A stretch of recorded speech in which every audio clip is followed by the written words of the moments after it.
നമസ്കാരം. ഞാൻ ഗീതാ നെമ്മിനി, പൂർണേന്ദു തിരുവാതിരക്കളി ഗ്രൂപ്പിലെ ഒരംഗമാണ്. ഇന്നിവിടെ പരിചയപ്പെടുത്തുന്നത് മാന്താനം ചന്ദ്രമനക്കിലെ ശാന്താദേവി അന്തർജനത്തെയാണ്. ഏടത്തി പ്രശസ്തമായ ചെങ്ങാരപ്പള്ളി ഇല്ലത്തെ മകളാണ്.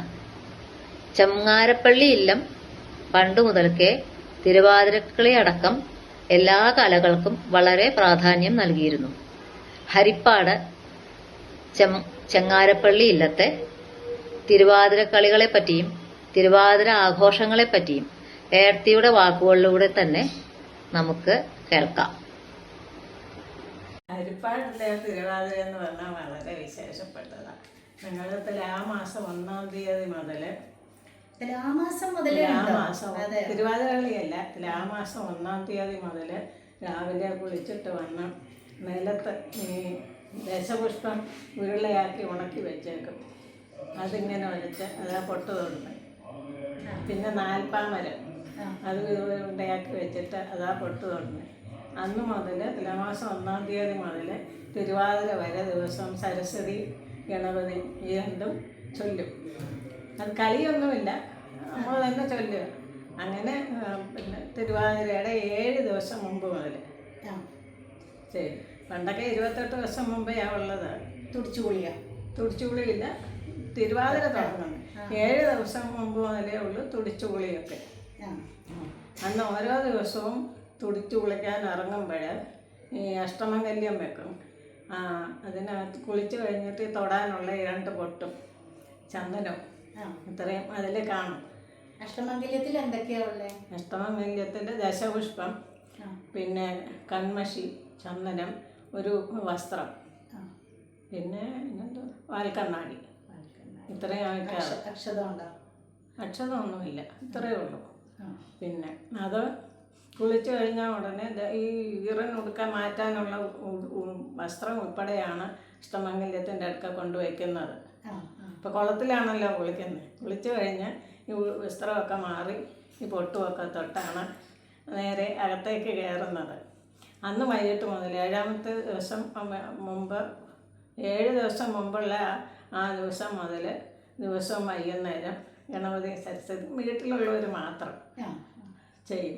പിന്നെ എട്ടങ്ങാടിയുടെ അന്നാണ് ശരിക്കുള്ള തിരുവാതിര. നാട്ടുകാരും അവിടെയൊക്കെ ഒരുപാട് ഭാഗവതന്മാരുണ്ട് തിരുവാതിര കളിക്കാൻ. ഗ്രൂപ്പായിട്ട് മത്സരിച്ച ആ തിരുവാതിര കളിയൊക്കെ. പുത്തൻ തിരുവാതിര എന്ന് പറഞ്ഞാൽ കല്യാണം കഴിഞ്ഞിട്ടുള്ള തിരുവാതിരയാണെങ്കിൽ വളരെ ഗംഭീരമായിട്ടാണ്. അന്നും ഇതുപോലെ തുടിച്ചുകുളിക്കൊക്കെ ഏതാ പാട്ടുകളൊക്കെ ആദ്യം തുടങ്ങുന്ന പാട്ട് ഏതായിരുന്നു? തുടിച്ചുകുളിക്ക് തിരുവാതിര 7 നാള് ഭഗവാന്റെ തിരുനാളാണ് എന്നുള്ളത് കേട്ടിട്ടുണ്ടോ? അത്ര കേട്ടിട്ടില്ല. ഇല്ല, ഭഗവതിക്ക് തിരുനാളുണ്ട്. ആ പാട്ടാണ് പാടുന്നത്. പിന്നെ ഏതായിരുന്നു ഒന്നുകൂടെ? തൃശ്ശിവപേരൂർ വടക്കനാഥ എന്ന് പറഞ്ഞ ഒരു പാട്ടുണ്ട്. അത് രണ്ടുമാണ് തുടിക്കുമ്പോൾ പാടുന്നത്. പിന്നെ പതയ്ക്കുന്നുണ്ട്. ഇങ്ങനെ ഈ കൈ ചുരുട്ടിയിട്ട് ഈ കൈ ഇങ്ങനെ. പിന്നെ പതയ്ക്കുന്നത് ഇങ്ങനെ വെള്ളത്തിൽ അവിടെയൊക്കെ എങ്ങനെയാ പറയുന്നത്? പതയ്ക്കാൻ അതിനെ ഉണ്ണി ഗണപതി തമ്പുരാനെ ഒന്നുണ്ട് നിന്നോട് ചോദിക്കുന്നു എന്നുള്ള പാട്ടാണ്. പിന്നെ പച്ചക്കല്ല് കൊത്ത തിരുമേനി അതില്ല, ഇതേ ഉള്ളൂ. തൃശ്ശിവപേരൂർ മതിലകത്തെ മതിൽക്കകത്ത് എന്ന് പറഞ്ഞൊരു പാട്ടുണ്ട്. അതും ഈ തുടിക്കുമ്പോഴാണ് പാടുന്നത്. ഇത്രയേ ഉള്ളൂ തുടിച്ച് വിളിക്കുന്നത്. പിന്നെ കറി കൊണ്ടുമാറി വൈകുന്നേരം ആകുമ്പം പിന്നെ നമുക്ക് തിരുവാതിര തുടങ്ങാൻ ഇത് എട്ടങ്ങാടിയൊക്കെ തിന്നുന്ന ദിവസം അത് മകയിര നാളിൽ വൈകുന്നേരം സന്ധ്യയ്ക്ക് മകയിര ഉള്ളപ്പോഴാണ് എട്ടങ്ങാടി എടുക്കുന്നത്. അതിനകത്ത് എന്തൊക്കെയായിരുന്നു ഓർമ്മയില്ല.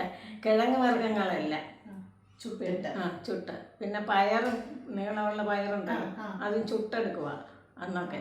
ഇതെല്ലാം ചുട്ടെടുത്തിട്ട് പഞ്ചസാര, ശർക്കര, പിന്നെ അവല്, മലര് ഇതൊക്കെ കൂട്ടി ചെറുതായിട്ടൊന്ന് പാവ് കയറ്റും. ഒരുപാട് മധുരം ഇടത്തില്ല. എന്നിട്ട് ഉപസ്തരിച്ച് അത് വയ്ക്കും. പിന്നെ 108 വെറ്റില്ല. പിന്നെ ഈ ചുടുന്ന ഉമിയുണ്ടല്ലോ, ഉമിയാണ് തൊടുന്നത്.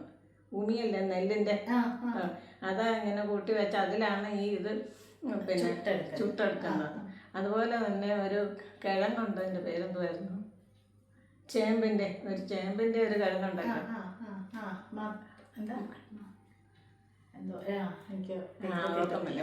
ഓർക്കുന്നില്ല. അത് ചുട്ടിട്ടാണ് അതും പിന്നെ ഈ അഷ്ടമംഗല്യത്തിൻ്റെ കൂടെ വയ്ക്കും. ദശപുഷ്പം ചുടുമ്പം അതും ഒരു ശകലം എടുത്ത് ചുടുക, തല ചേമ്പിന്റെ ചുട്ടതാ. മാറാമ്പന്നില്ല, അതും കൂടെ എടുത്താൽ ഈ ചുടുക, അത് ചുട്ടത് ഈ പൂവിൻ്റെ കൂടെ എടുത്ത് തലയിൽ വെക്കും. അത് ശരി. എന്നിട്ട് പിന്നെ ഗണപതിക്ക് വെച്ച് മേടിച്ച് ഇതെല്ലാം നമ്മുടെ സാധാരണ പൂജ ഉണ്ടല്ലോ, ശ്രീ ഭഗവതി, ഗണപതി, സരസ്വതി, അങ്ങനെ അത് ഒന്നിച്ച് ഈ പുത്തൻ തിരുവാതിരയാണെങ്കിൽ ആ പെൺകുട്ടിയെ തന്നെ കൊണ്ട് തന്നെ ചെയ്യിക്കും. അറിയാവുന്നവർ ചെയ്യിക്കും, മുത്തശ്ശിമാരോ അമ്മമാരോ ഒക്കെ ചെയ്യിക്കും. അത് കഴിഞ്ഞ് ഗണപതിയും സരസ്വതിയും ചെല്ലും. എട്ടങ്ങാടി കഴിച്ച് കഴിഞ്ഞാൽ ഗണപതിയും സരസ്വതിയും ചെല്ലുന്നത്. ആദ്യം പൂജ കഴിഞ്ഞാൽ നമ്മൾ പ്രസാദം ചന്ദനം തൊടും. എന്നിട്ട് ഈ കരിക്കുണ്ടല്ലോ, കരിക്ക് പൊട്ടിച്ചിട്ട് അതിൻ്റെ ചിരട്ടയെടുക്കും.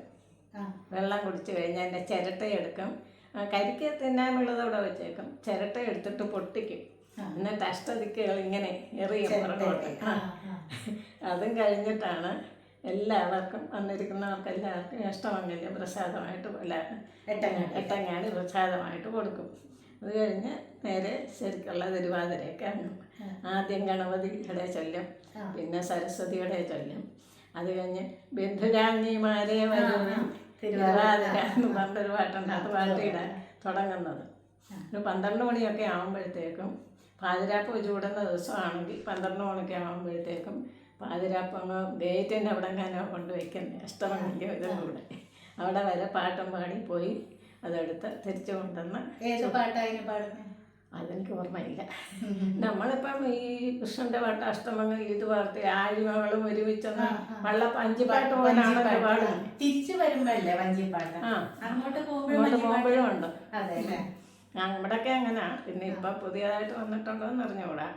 അതുപോലെ പറഞ്ഞതങ്ങനെ തന്നെ പാതിരാവായല്ലോ കൃഷ്ണന്, അതും അതങ്ങോട്ട് പോകുമ്പോഴാണ് അത് പാടുന്നതെന്ന് തോന്നുന്നു. തിരിച്ചു വരുമ്പോഴാണ് വഞ്ചിപ്പാട്ടായിട്ട് പാടുന്നത്. ഇത്രയും നിൽക്കുന്നവരെ തിരുവാതിര കളിച്ചിട്ടായി തൊടിയും കുളിയും ഒക്കെ 7 മണി വരെ കാണാം തിരുവാതിര. പിറ്റേ ദിവസം രാവിലെ 7 മണി വരെയാ. ഊഞ്ഞാലോടൊന്നുമില്ല, അത് മാത്രമല്ല. ഇത്രയേ ഉള്ളൂ ഞങ്ങളെ തിരുവാതിര. പിന്നെ നൊയമ്പ് നോക്കുമല്ലോ, മകരത്തിൻ്റെ അന്ന് വൈകുന്നേരം മുതൽ മംഗല്യ സ്ത്രീകൾ നൊയമ്പ് നോക്കും.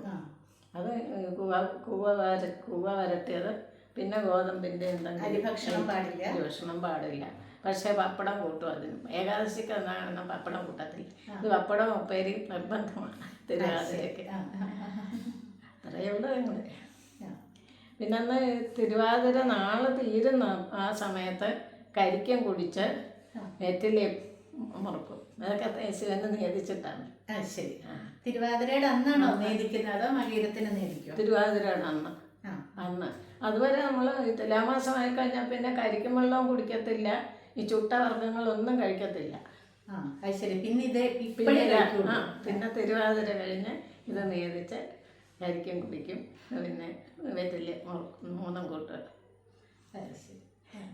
ഇതാണ് നിങ്ങളുടെ തിരുവാതിര.